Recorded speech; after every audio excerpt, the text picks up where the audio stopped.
Alright, hey guys, it's Emerbo's TCG back in the video. So with this video, I'm going to be bringing a Runic deck profile. So Runic is a mill-based deck, and let's just get started here. So I run 3 copies of Runic Spring. Runic Spring is basically makes it where you can play your quick play spells during your opponent's turn. And not only that, but if you time it well, you can actually use this card in order to shuffle 3 Runic quick play spells from your grave back into your deck and draw 3 cards. So it's a really powerful way of recycling your quick play spells and just filling up your hand with more cards to mill more of your opponent's deck, while also hindering them while doing it. So after that, I run 1 copy of Golden Droplets Runic. So this card, just so you guys know, with all of these effects, with all of these quick play spells, their effects are, the second effect is always the same: to special summon 1 Runic monster from your extra deck to the extra monster zone. So the main thing that I'm going to be reading is the first effect. So the first effect here is that your opponent draws 1 card, then you can banish the top 4 cards of their deck. So I decided to only run 1 copy. I know some people run 2 or 3 copies. I think that it is powerful in the sense that you can banish 4 cards, and that is a lot for these Runic cards. But giving your opponent the chance to draw an out to possibly your field spell is too much of a hindrance that I really don't want to run too many copies of this card. So I decided 1 copy is perfect. And then I run 3 copies of Freezing Curse Runic because this is the imperm for the deck, and of course it banishes 3 cards. So it's really strong. You want to run 3 copies of it. Here I run 3 copies of the Skill Point Runic.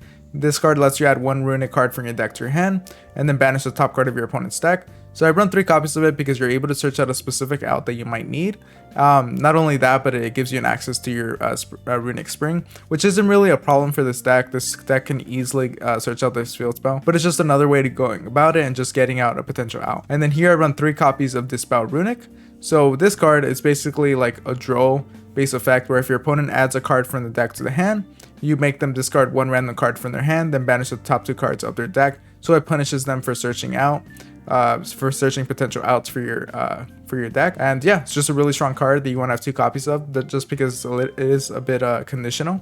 But obviously the condition is most likely it's gonna happen. So I think 2 copies is strong though. And here I run 2 copies of Slumber Runic. So Slumber Runic banishes 3, which is pretty high for this deck.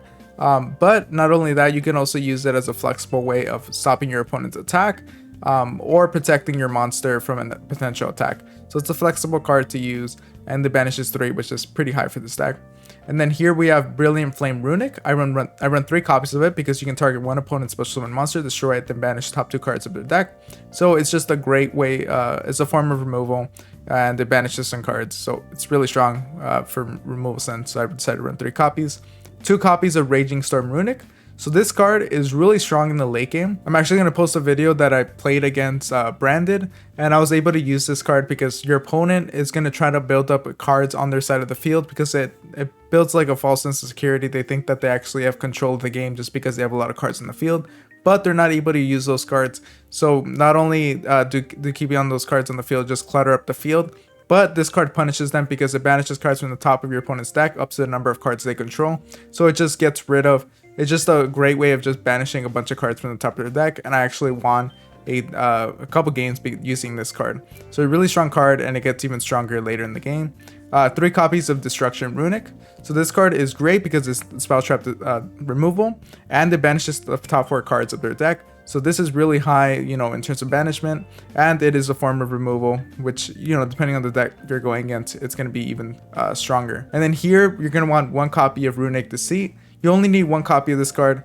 It's a really strong card because it is basically giving you an extra banish for each of your quick play spells, but it is an easy card to recover through like the fusion monster.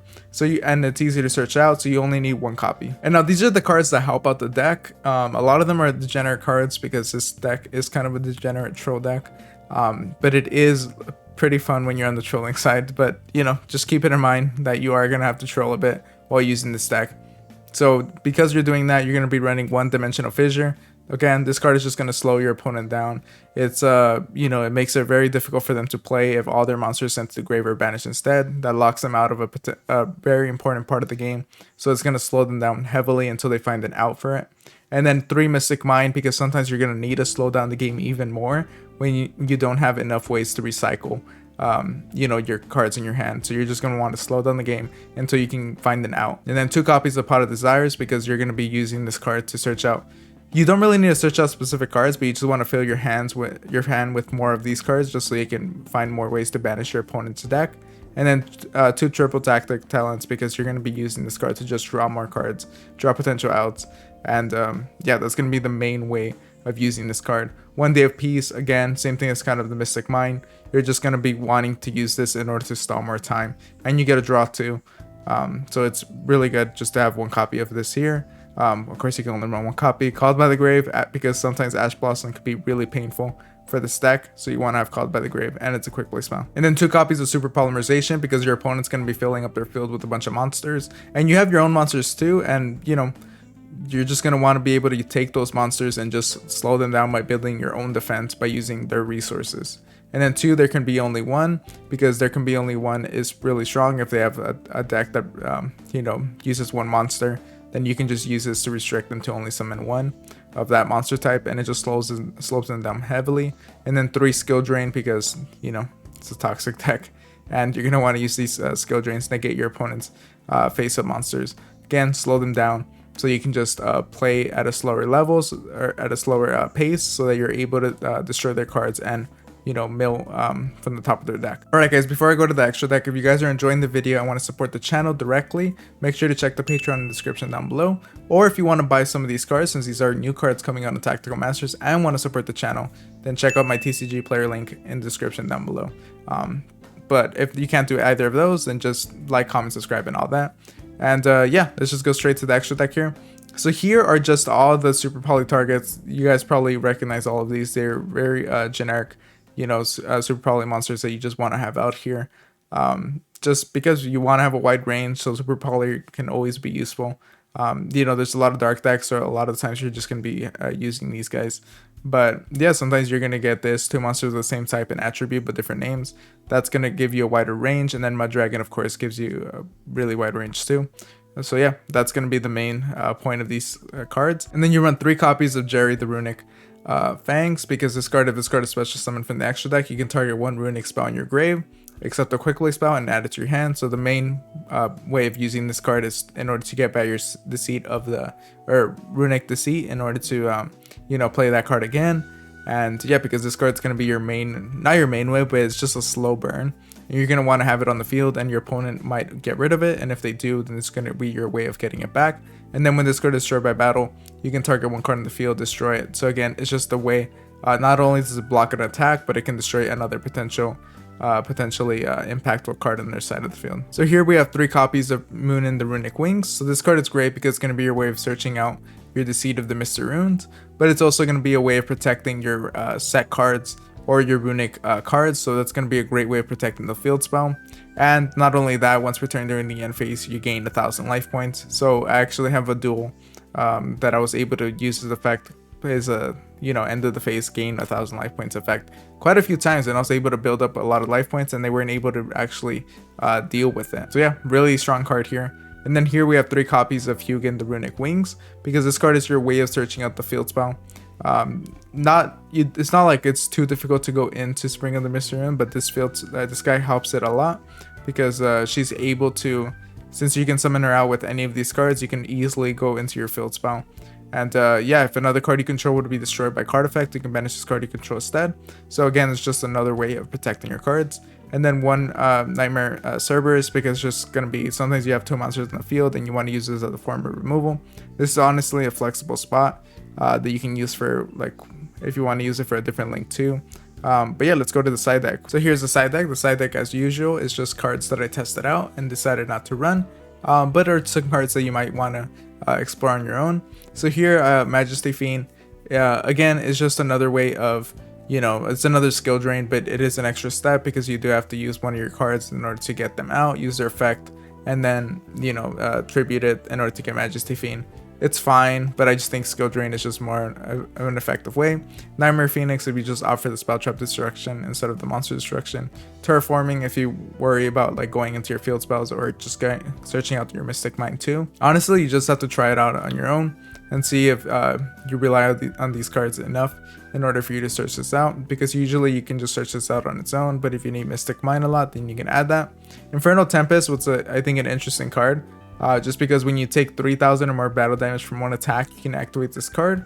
remove all monsters in each player's deck, and graveyard from play. So this card can fast forward the milling process because you know your opponent's going to be able to summon out a 3000 attack monster, and maybe you're not going to want to do anything about it, and doing that will result in a lot of cards in their deck being banished. So it's a really strong card, and it's definitely worth exploring more. And then 2 more of them golden droplets runic. Didn't think this was great enough to run more copies, but again, just more for you to explore. The third super poly, I don't think you need it because you don't really rely on this as much, and you don't want to brick by having so many super polys. It's just another like fun thing to have in the deck. And then 3 copies of Demise of the Land, because it's just going to be another way just to go into your field spell or to get your Mystic Mine, but I don't think it's that important to do that. And then Slumber Runic, I don't think it's very important to run another copy, but if in order to protect like your monsters, but you know, if you want to run that, then go for it. Another copy of the Raging Storm Runic. I don't think this is necessary because this card is really strong like late game. Another copy of Raging Storm Runic. I think just having 2 copies of it is fine because as you get stronger in the late game, so you're just going to want to have those 2 copies for late game. You don't really want to see it a lot when they haven't really set up a board, because you don't really get a bonus effect. So you want to use this card for mass banishes, and if you get it early on, it's not going to be able to do that. Soul Absorption, because you're going to be banishing a lot of cards, you might want to do that to gain 500 life points for each, and doing that is actually pretty effective, a pretty effective way of maintaining your life points and in order to draw out the game more. And then 1 Metaverse, because you can again field spell, and in order to just like be able to search out another field spell in case you really need it. But yeah, that's my Runic deck profile, and I'm going to be uploading duels using this deck because I think this deck is pretty fun, although it is really annoying, but I think it's important for you guys to see in order to find outs in your own decks to this deck. But yeah, if you guys enjoyed the video, make sure to like, comment, and subscribe, and I'll see you guys next time. Thank you for watching.